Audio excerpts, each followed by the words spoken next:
Welcome to Not Milk Never Milk. Subscribe if you're lactose intolerant. In this video, I will show how to make ramen rice paper easy guide. Start by hydrating rice paper briefly and draining it well to avoid soggy shells. Next, crisp cooked ramen in a hot pan so it binds and firms before wrapping.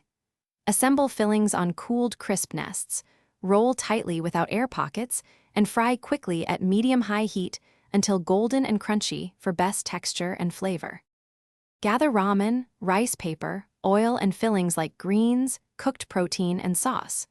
Cook ramen just until tender, then dry and crisp it in a hot skillet to create a cohesive nest. Soak rice paper very briefly to keep it elastic, then lay it flat and layer fillings.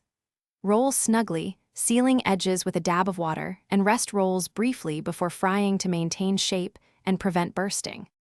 If you are finding this helpful, please subscribe and like to support the channel.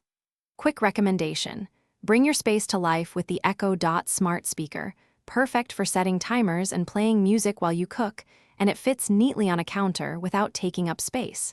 Check the description for the link and other deals, and consider this little helper for a smoother kitchen. Now let's get back to the video. Heat a shallow layer of oil in a pan and test with a small wrapper edge for sizzle. Fry rolls seam side down first to lock them closed, turning gently to brown evenly on all sides. Cook briefly so fillings stay moist while the rice paper becomes crisp. Drain on paper towels, rest a minute to set, then slice into portions and serve with a dipping sauce for contrast and brightness. Thanks for watching. If this was helpful, leave a like and consider subscribing. See you next time.